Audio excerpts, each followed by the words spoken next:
Don't use merge and center all the time. The top row between columns A and D are merged.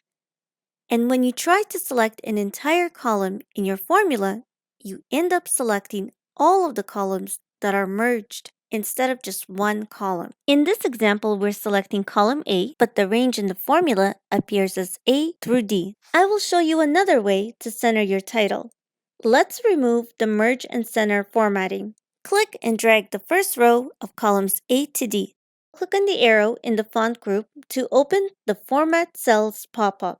Click on the Alignment tab. Under the horizontal dropdown, select the Center Across selection. The title is now centered, but the columns remain individual. They are not merged. Now you can select an entire column in your formula. In our example, we can go ahead and select column A, and it will appear as AA in our formula. Thanks for watching. Check out my Excel playlist and become a YouTube member by clicking on Join to get access to this Excel file. For more videos, comment, like, and subscribe.